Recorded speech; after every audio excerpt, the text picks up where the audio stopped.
Hello and welcome to the Political Dispatch, the podcast that explores big issues and ideas in a conversational way.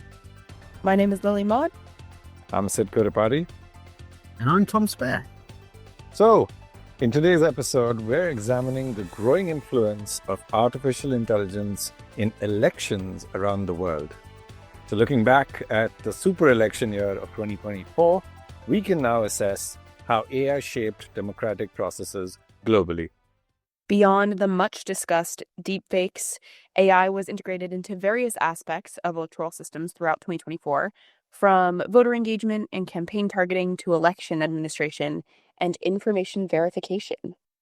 Now, in April 2025, we have the benefit of hindsight to analyze both the opportunities and challenges this technology presents across numerous democratic systems. Let's explore what we've learned so far. When discussing AI in elections, many people initially think of deepfakes. However, the application we saw throughout 2024 were considerably broader, weren't they? Definitely. According to research from the Indian Council for International Economic Relations, at least 64 countries integrated some form of AI into their electoral processes last year, with the rate of adoption accelerating rapidly as the year progressed. And it's important to note that an analysis today is based on the limited evidence available to us. So while we have some compelling data points, further studies will definitely be needed to paint a cleaner picture of AI's full impact on electoral processes, which I'm sure you have a lot of academics and researchers working on it already. That said, we can definitely discuss what we do know. That's in caveats, Sid. So based on what we've observed so far, what were the main applications used? What's the main tech being used? Right. So AI has been applied in multiple ways, Tom. So it's ranged from analytical tools that processed voter data to administrative systems that optimized electoral procedures. And we witnessed particularly interesting developments in efficiency and accessibility, which are positives, to be very honest. South Korea provided a compelling example of that. Said their 2024 national election utilized AI-powered ballot scanning and verification systems that processed approximately 43 million ballots in just 4.2 hours, a significant improvement from the 7.4 hours required in previous election cycles. And in another instance, in New Zealand, AI-powered accessibility tools, including audio interfaces and adaptive touch screens for voters with visual or motor impairments, increased participation among disabled voters by 27%. That's really cool. What's particularly interesting is that the much feared AI election apocalypse largely failed to materialize. There's always this year, guys. I, for one, welcome our AI overlords. Right, the anticipated wave of election-changing deepfakes didn't emerge as predicted, but then again, its rise or integration into political systems is parallel to that of the populist right. Right. The Alan Turing Institute identified only 16 confirmed viral cases of AI-enabled disinformation during the UK election campaign, and with just 11 cases in the EU. That was considerably fewer than many experts had anticipated. Mind you, once again, this is based on existing evidence that is limited at the moment. But instead, what we observed, what Professor Hani Farid of UC Berkeley described as a general polluting of the information ecosystem and not like a bombardment of the ecosystem. In India, for example, Google's Project Shakti found that only 2% of monitored misinformation was AI generated, which does not mean that misinformation wasn't there. It was just manually generated. So that's the difference which we're talking about. Yeah, and then those AI-generated items received disproportionate engagement, I guess, which is the other side of it. Viewers shared 3.7 times more frequently than non-AI content. This suggested AI primarily amplified existing challenges rather than creating entirely new ones. There was also concerning evidence regarding the public's ability to identify AI-generated content. A post-election survey across 5 major democracies found that when shown a mix of human-created and AI-generated campaign materials, voters correctly identified the source only 32% of the time, which is incredibly concerning But also, I think that we've all probably seen AI content on our feeds, whether it's political or not, that is getting very good, and it's getting a lot more difficult to figure out what is AI and what's not. So I think definitely an important point to bring up, and we can definitely talk more about why that can be so troubling, considering political content, but also, of course, around election time. So Absolutely, Lily. And what's a very concerning example and rather very creative example of the use of AI in elections was in India and in Indonesia. Political parties used AI to digitally resurrect deceased political figures or leaders to endorse current candidates. And this Indonesia was the first, and then India was like, hey, let's do it too. So the Indonesian political party called Golkar even created an AI version of former dictator Suharto, who died in 2008, to endorse candidates, all of whom subsequently won the election. Now, correlation isn't causation, but the fact that when you have something like this happens, it does create an impression on a voter's mind. And clearly they won the election. And similarly in India also, you had political parties in a southern state of India called Tamil Nadu, where they resurrected a fairly recently deceased leader of the party who was in power, at least as a leader of the party, he was in power for a good 40 years. And right now his son is the chief minister of the state, which is equivalent to the first minister in Wales. And yeah, it's fascinating how they actually decided to do that. Actually, if I could give another example from South Asia, in Pakistan, the main opposition leader Imran Khan has been in jail for multiple cases, the veracity of which we don't know if it's true or not, that the cases are legitimate or not.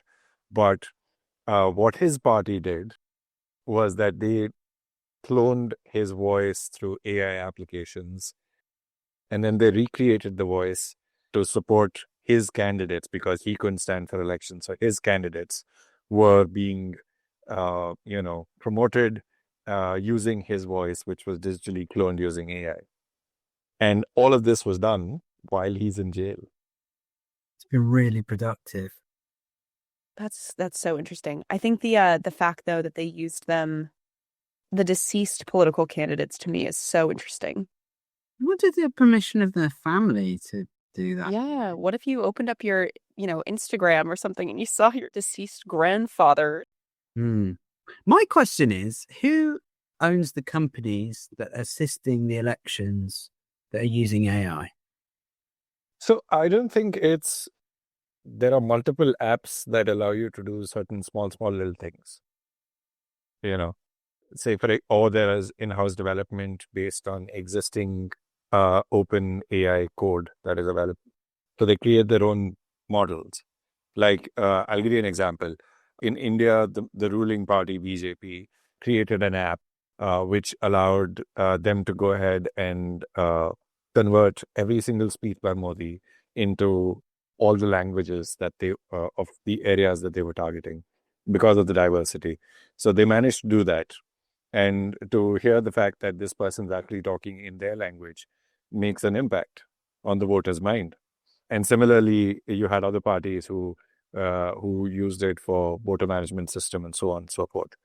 So I guess there is various applications for it, which they might have created for something else. Some may be in-house, some may be sourced, and so on.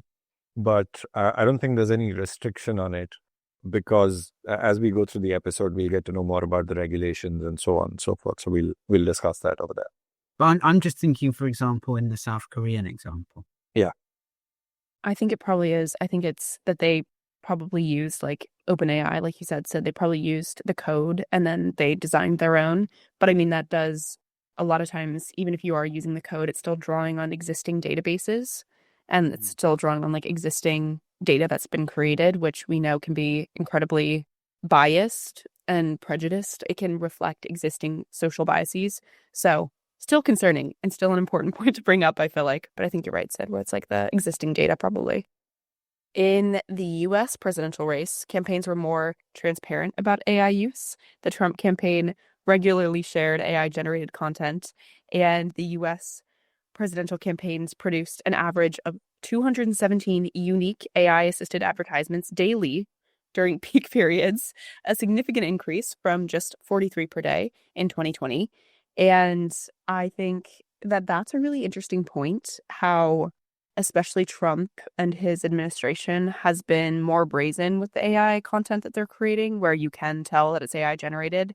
I think about the Trump's Gaza video, for example. It is ridiculous, but at the same time, I would rather see incredibly obviously created AI content. Brazen. Exactly. I'd rather see like the very intentional AI content rather than like deep fakes and intentionally misleading content. The lesser of the evils in this situation, I think. But what are your thoughts? I think the concern was, particularly going into the US election, about not necessarily misleading content that was on the Republican side, but Trump acolytes creating content made to look as though it was from the Democrats. So there was sort of lots of like editing of videos and changing of voices and whatnot. Even I saw a couple of bits on Instagram where someone had sort of conveniently put together a clip of Biden, but the day before I'd seen the whole clip. I think it was from a press conference or a speech or something. And so I was able to say, you've made a good point, but this is actually two different clips that have been put together. So you're sharing this video, but there's a bit of a duplication. And I wonder whether AI has been more than it's more than 217. I wonder whether there's been AI manipulation in various ways, and it's obviously going to save political parties a lot of money. And I've had a memory blank. Who's the director of Avatar? James Cameron? Yeah. So James Cameron's basically said that his films are getting so expensive now, he's having to use AI to cut the costs of production. So yeah, it speeds up things. I suppose it can be really useful for political parties for monitoring social media, for helping to put speeches together, finding content, finding negative news stories about them, or putting out positive news stories. But it just reminds me of the whole Cambridge Analytica situation and the people's use of data, and also the relationship between Silicon Valley, the tech billionaires, Trump, data, and Meta using Studio Ghibli images, for example, and generating that. So people are creating avatars, and Studio Ghibli haven't been asked for permission. And it's the same with us seeing a podcast with Richard Osman, the sort of entertainment guy and writes a load of books.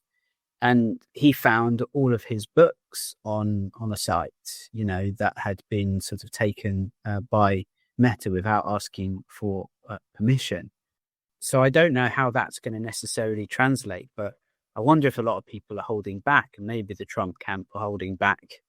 If we look ahead to the midterms, which I guess will be next year, then maybe we'll see greater deployment.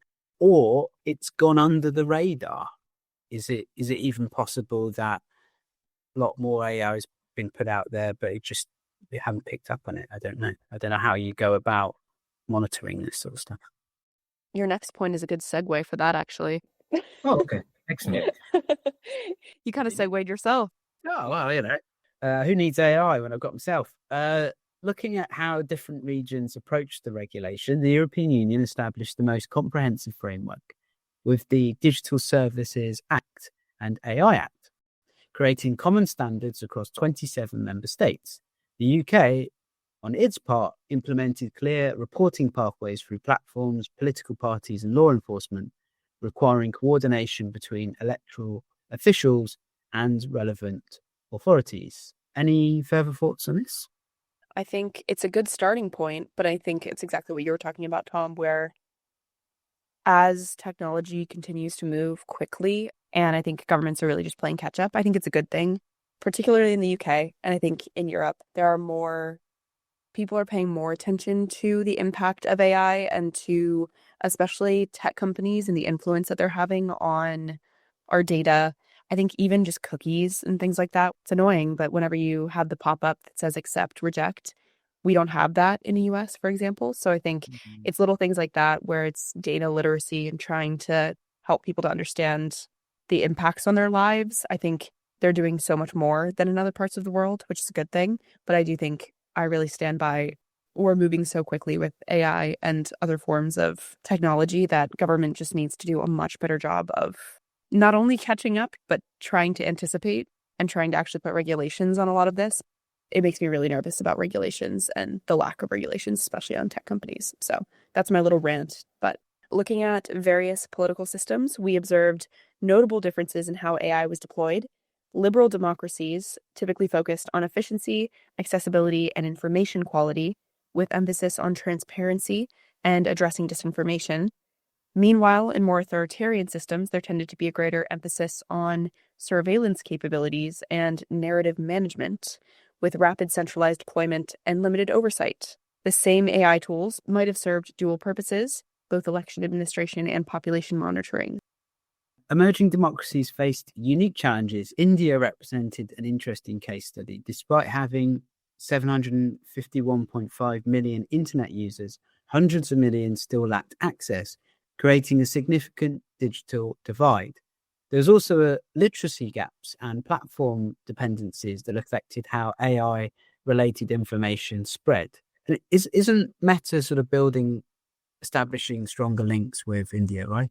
It is. It is. And that was probably what's concerning because most of the misinformation that happened during the elections in India in 2024, which is a period of 2.5 months, um, most of the misinformation happened on meta platforms. So you had WhatsApp, you had Instagram, and you had Facebook. These pretty much accounted for most of the misinformation that was going around. And WhatsApp is an extremely popular app that's used for communication in India.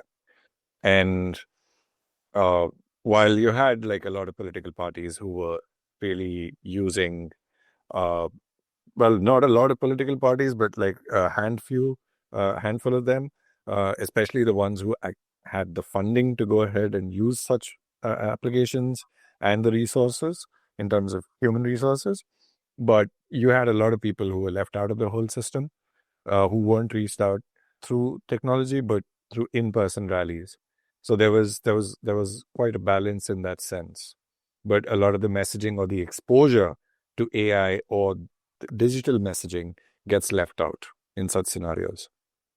And I was kind of it kind of brings us to the question is that what does this really mean for democracy, and how do we actually go ahead, with the whole concept of elections now that AI is being used. So one of the things which I realized when I did my research was that the EU and the UK have better GDPR guidelines. And since the advent of AI and mainstream use of AI, they have been the ones who are kind of leading the world in terms of how we need to regulate it and how we can manage the use of AI really well. In comparison to them, we have India and US, or say in Indonesia, where GDPR guidelines are very lax. And this is basically building up to what Lily said earlier, that the whole idea of accepting cookies or not is very minimal in India and in the US.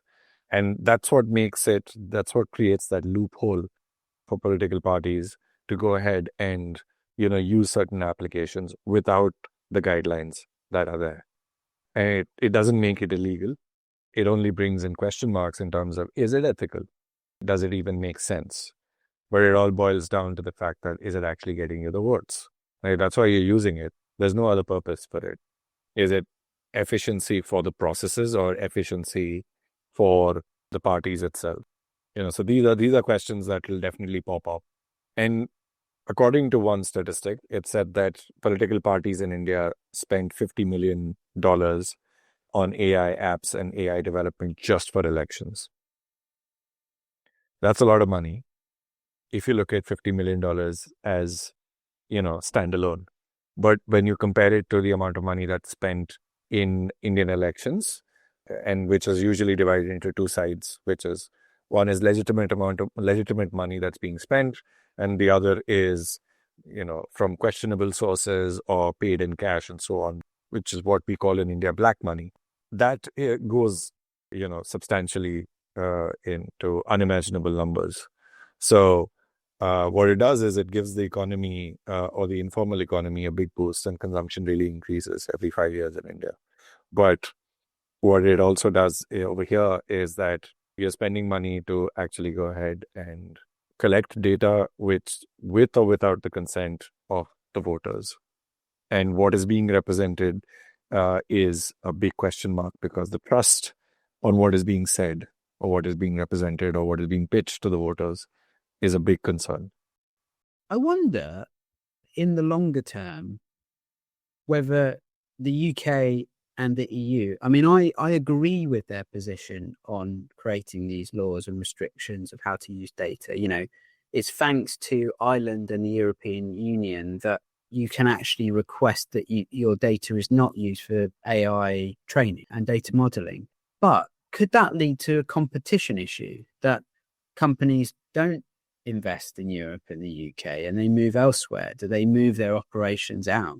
And the products which those, the general populations are using, and I suppose it can work in both ways, that, Mark Zuckerberg will say, well, as a result of these, we're going to have to start charging if you don't want ad.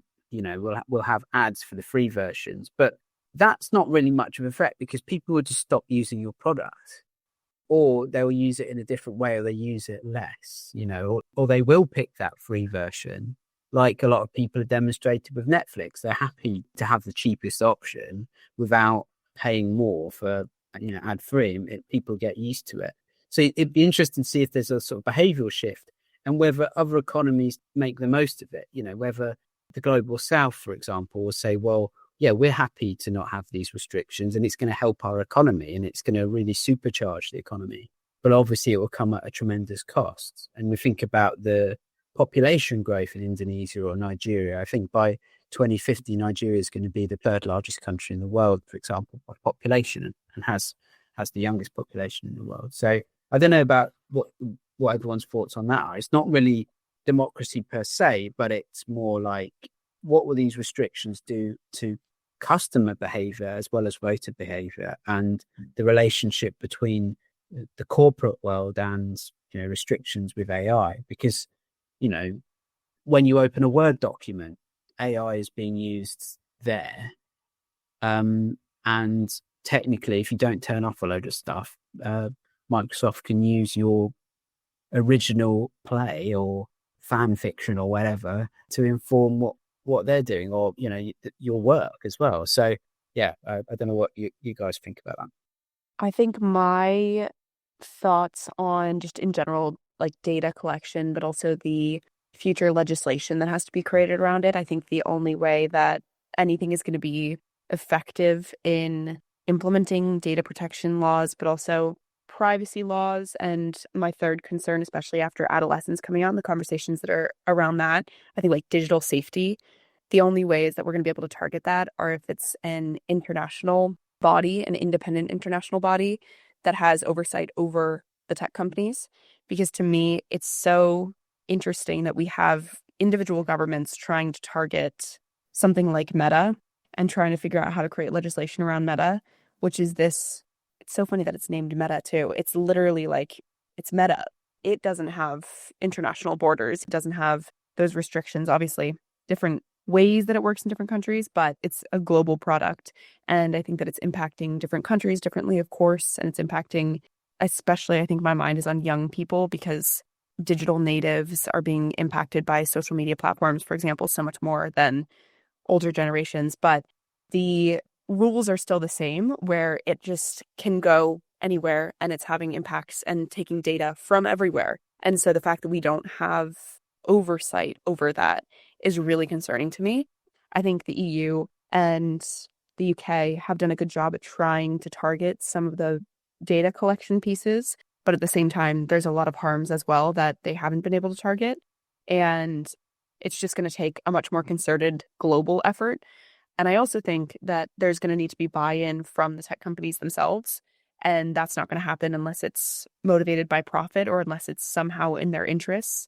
So I think there's a lot of barriers in the future when it comes to tech legislation, especially the data collection piece, because right now they're making so much money we are constantly creating data that is then making money for people. And it's just that process is very insidious. And it's brilliant to be making money in that way because we as users just don't conceptualize that we are making money for Mark Zuckerberg every single time that we click on Instagram. And so I think there's lots of problems in this. I think it gets down to education, it gets down to governance. There's going to have to be some sort of international collaboration. But again, that's my rant. I have so many thoughts about this. I'm very concerned, as you can probably tell. So, Sid, what were you going to say? I think I have a slightly different take. I think AI is here to stay. It kind of brings me back to the fact that when internet sort of came about and went worldwide, right? So everybody had access to it, and whoever controls the internet has the most amount of power. And right now we're in a nascent stage where countries are still trying to get a foothold and sort of make sure that they're the most powerful when it comes to AI and its technology. And, with China entering the game and with DeepSeek out there, you have an extremely powerful system, which is probably why the geopolitics right now is kind of playing out the way it is, that you have a lot of tech companies kind of aligning with the current US president and trying to say that, you got to let us do unrestricted work because you don't want China to go ahead and take over stuff. Until that tussle will happen, you will actually not have a resolution, and you will have fragmented resolutions like the EU and the UK trying to do their bit. And then whichever political party is in power, which is actually using it at this point in time to their advantage, they will not want to let go of that advantage from a political sense, because it gives them what they get, whatever percentage of whatever they need to get. So I think that's one perspective about the whole thing. And when it comes to the commerce side of things, the point which Tom was trying to make about the competition and, sort of restrictiveness and the fact that they might have a subscription model, which some already do, and so on. I think they wouldn't want to lose out on certain level of customers or the usage, because we're already so used to using AI almost daily. It's pretty much there in our day-to-day sort of lives. It's helping us in some way or the other, subtle ways, and so on and so forth. Restricting the access to that to, say, a particular market, say the UK market or the EU market, makes it quite challenging for the people in itself and for processes where systems can be far more efficient, because you can't really define as to what you can use it for, what you can't use it for. At least to a certain extent you can, but so on. But it's going to seep through into every process and every system that is there. And efficiency and speed is going to be the USPs with which they're going to sell it. And my larger this thing is, what is it going to be? What are the implications for democracy? Because I remember talking to Tom a couple of days ago, and he kind of raised a very important question, like, are we voting actually now, or is somebody else voting? Is AI voting for us? Does it actually determine the correct result? How do we actually know that? So that becomes a bit of a question mark for sure, because the technology is not foolproof. It's not entirely protected. It is not entirely safe. The firewalls are not strong enough. And even if there is a breach, we don't know if we'll ever be informed about the breach. So huge questions there. Yeah, Tom. My thinking is that I don't think AI will affect things in the way that, or necessarily to the extremes that people are very concerned about, because it will affect so many other aspects of society before it gets to elections or we can see it affecting. I think mass job layoffs in different industries has a far greater impact, and the shape and size and the dynamics of the economy and our everyday life and how that impacts, and the environmental impact of the use of AI. The fact that ChatGPT search, I think, is 5 to 10 times worse for the environment than a Google search, for example. And also, I think we're starting to see tech billionaires putting all their eggs in the Trump basket, and it costing them dearly. And with the tariff situation going on as well, large amounts of money have been wiped off the value of their companies. So, I think the disruption caused by AI in terms of economically and societal breakdown will inevitably impact elections, but not in the way that I think a lot of people fear it, because whoever's coming up with these ways of trying to intervene in elections can let the chaos happen. They don't need to, in many ways, sort of bother with the election, because what's the point of wasting resource on that when you can interfere with other aspects of what's going on, or just let the chaos happen and come in and look like the savior type situation? I think you're so right, Tom. I think it's AI as a concept is far too simplistic. I think when we talk about AI, it means something different to everyone. I think for me, first thing I think of is ChatGPT, right? But obviously, as you said, Tom, it's starting to replace jobs. That's AI. That's just a different form of AI. I think the scariest way to get people involved in politics, the thing that galvanizes people is when developments and when political actions impact their ability to put food on the table.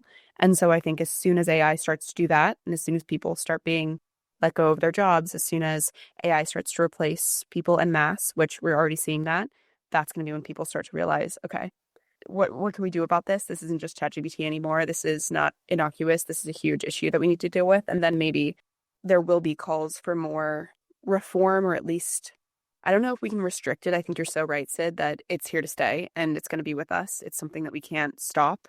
But I think it's just the way that we interact with it and the way that it continues to develop. It can be, there are restrictions that can go around the development. I think it's just going to take a very large international effort. Crossing my fingers for everyone that's listening to this. Or it just takes us back to, I guess it's like the capitalist model is pretty broken.